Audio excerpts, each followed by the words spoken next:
guys, this is GamingHoplite, and we're going to continue with our Let's Play of Rome Total War Chivalry mod.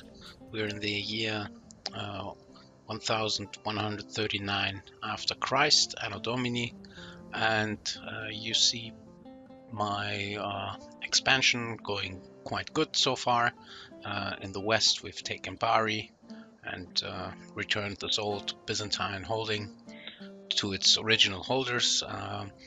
You see that there are no more, at least in the mod there are not. In reality, historically there were some rebels, like the Serbian rebels here and the Bulgars here, which in the late 10th century Basil the Bulgar Slayer took care of. That's why we have this second European heartland under our control, which allowed us to recuperate all the losses we had at the beginning of the campaign when the Seljuk Turks had overrun Minor Asia, basically all of Anatolia and Minor Asia, or Asia Minor. As you see, we've regained Smyrna, Nicaea, which is a very important city we need to control, and we have gradually expanded the realm back into the old frontier before the Battle of Manzikert in 1071, where of course the Seljuks defeated and killed Romanus, so to the Byzantine Emperor. Currently, I've dealt with the Armenians in Cilicia. Cilicia is the region here. The Armenians, this is not the original homeland of the Armenians. It was they migrated during the reign of Basil the Bulgar Slayer to this region, and because Basil in fact incorporated Armenia proper, which would be here, corresponding with the modern Armenia, Lake Van, and modern-day Turkey, and a little bit more to the east, south of the Caucasus. So I've pretty much destroyed their possessions here. They're still around somewhere here in the north, although I can see that the Grand Seljuks have taken pretty much care of them. So they might hold one or two settlements left. One problem here after taking Sis, their local capital, is that public order is approximately 0%. Has to do with culture penalty and unrest and besiegement by the Sicilian Normans, almost like in the same round as I took the city. The same is true for Caesarea, which has a religious problem here, where they have still paganism is the main religion, though the belief breakdown is almost 100% Islam, and you can see that there are lots of characters in the region that prohibit me from establishing Christianity in this region. But there's one important thing with Caesarea. Actually, there are two important things I did to the Rum Seljuks, the Romanized or the Roman-like Turks that were living in Asia Minor, and basically today the Turks we know. I took Konya, or by its ancient name as it is depicted here, Iconium, which was the main Turkish capital after the Battle of Manzikert. So they moved their capital to Caesarea, which I took in the last round, and by capturing or occupying Caesarea, basically destroyed the Rum Seljuks in the game as a faction. We can see that here, I think, in the faction ranking. You can see that after almost 80 rounds they're gone. Let's look at the overall ranking, by the way. So we're pretty much on top of everything. I play this, as you saw, maybe if you've watched the first movie, on the highest possible difficulty, and I always pick Byzantium, not only because I'm Greek, but because it's the most challenging faction you can play. You start with bankrupt economy. You see now I'm doing quite good, and you have a 3 to 4 front war at your hands almost instantly from round 1, with the Sicilian Normans pressing from the west, the Hungarians pressing from the north, which in this campaign they didn't do anything so far, and the Turks pressing from the east and southeast.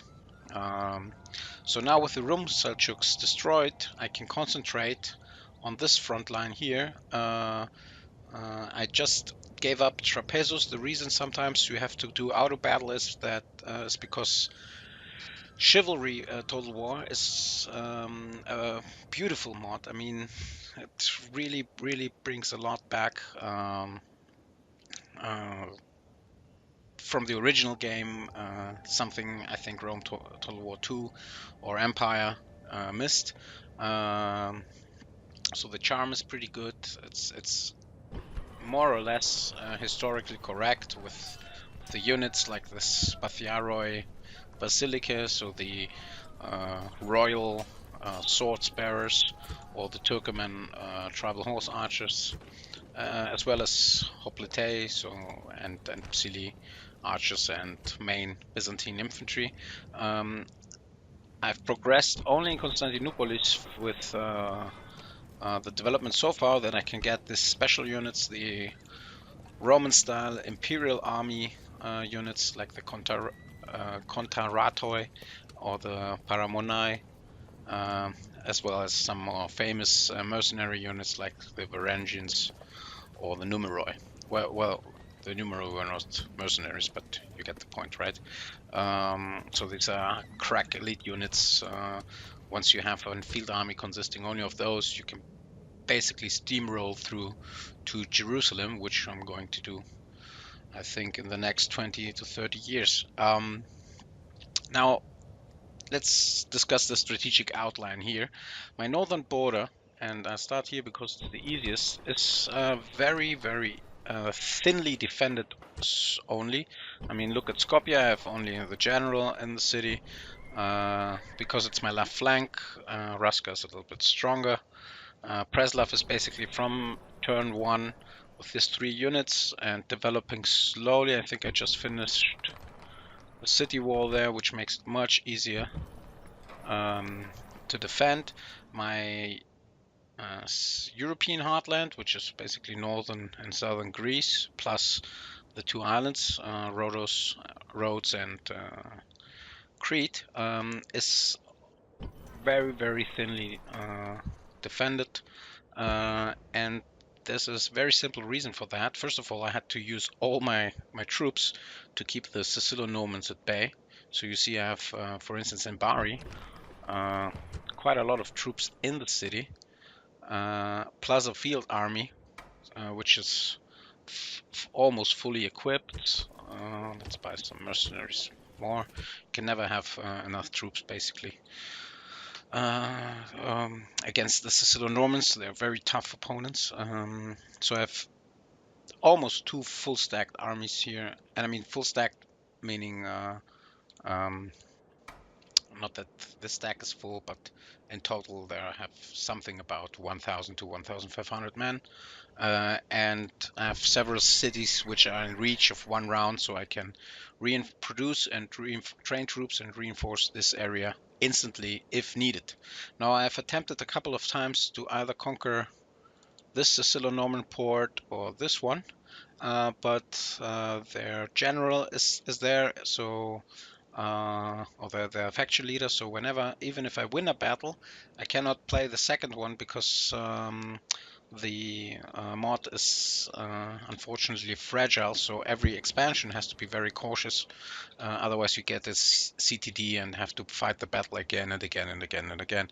So maybe you notice that sometimes when I cut the videos, it's off by a couple of seconds because I have to reload the match or the campaign, then play it again, and so on and so forth.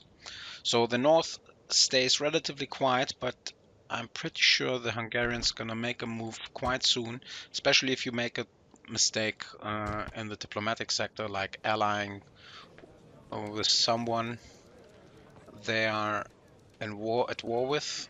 Let's see. So, okay, Sanctum Imperium Romanum, so Holy Roman Empire, Polonia, and Poland. These are their direct enemies, and they're basically my allies, so I'm wondering why. No, they're not. Okay. uh, only Bohemia. So should I ally with one of those, the Germans here, or the Poles, which would be probably here, um, the Hungarians will definitely strike.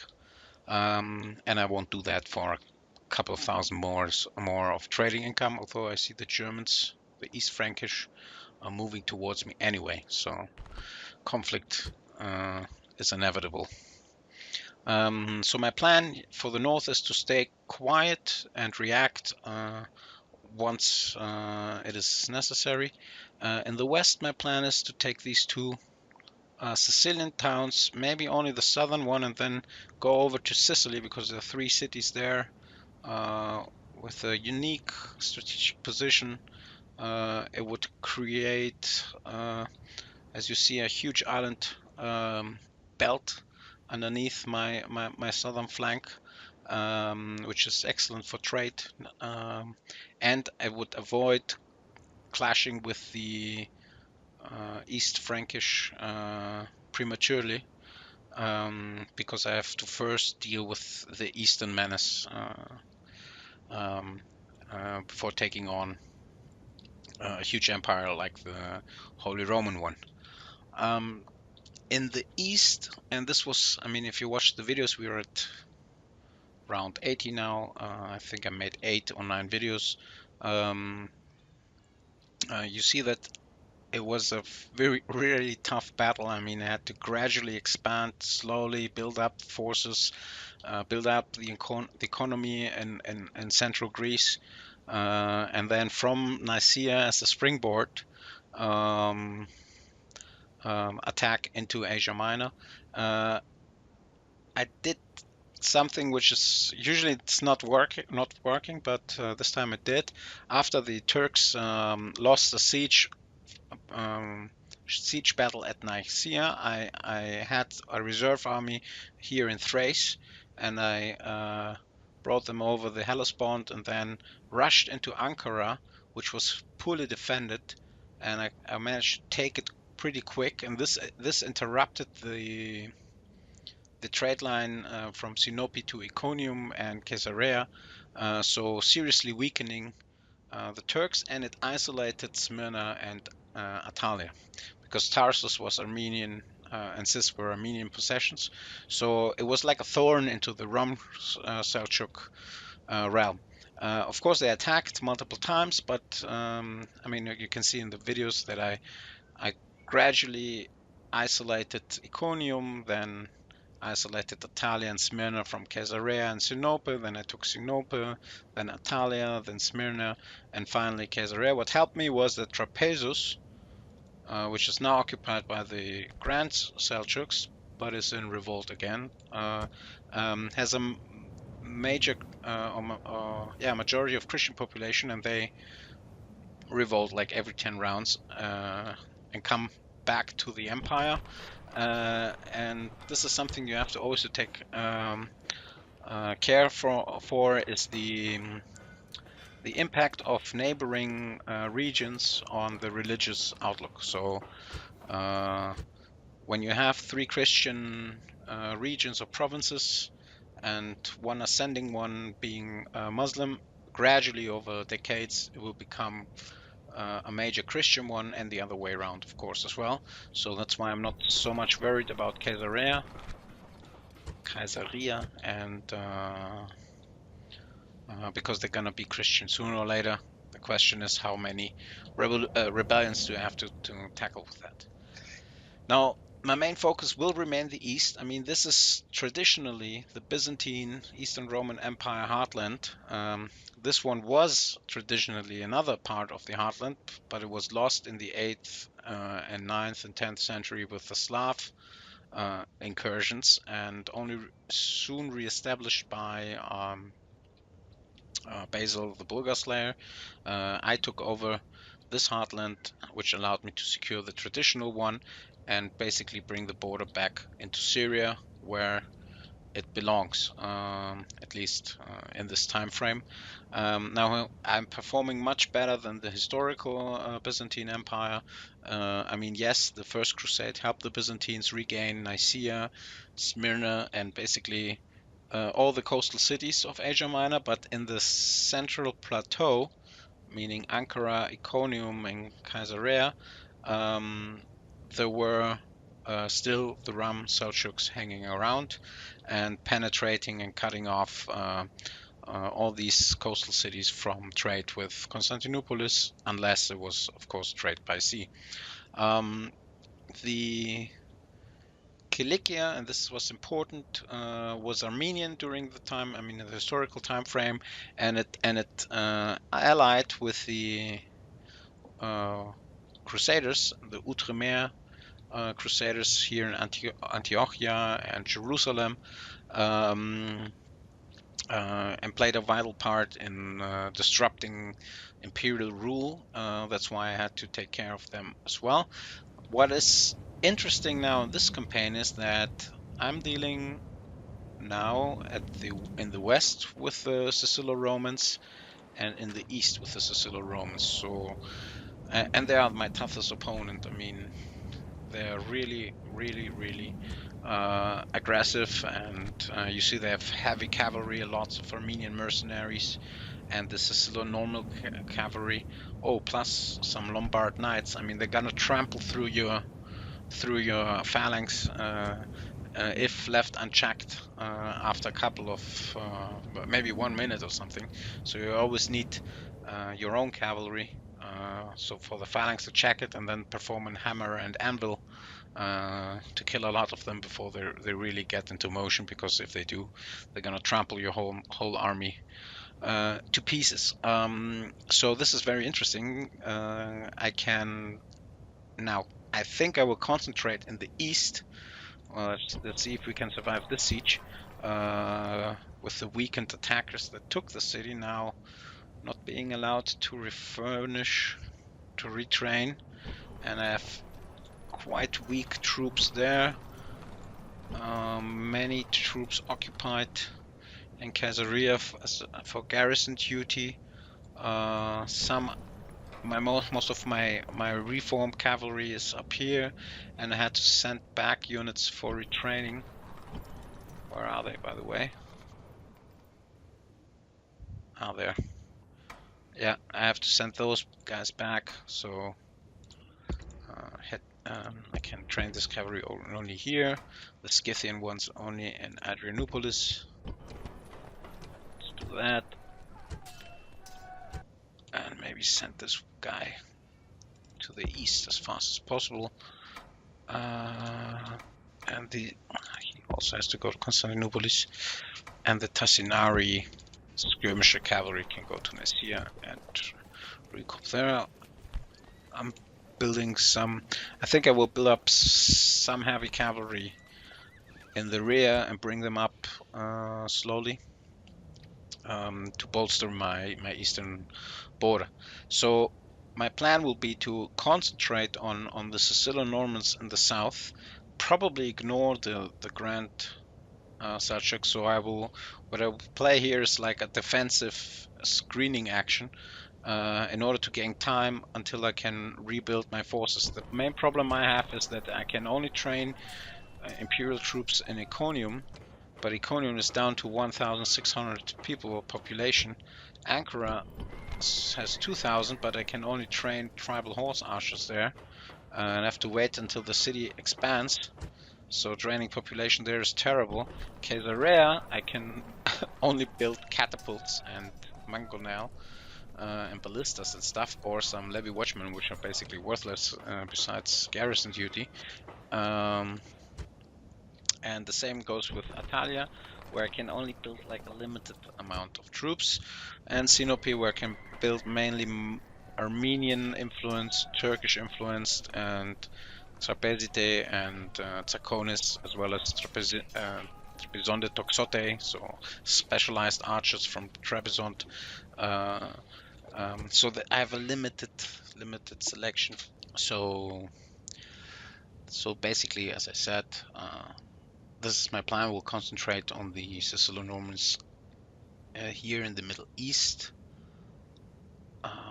And then I will have to deal with the Franks as well to gain the Holy Land. Go finally to Alexandria, of course, because if you possess all the surrounding cities of the Mediterranean, your trade income gonna be so huge, plus your access to population gonna be so huge that you can take on. I can attempt to take on recapturing mainland Italy and even advance north here towards the Crimea, probably into the Golden Horde, some Mongol Empire,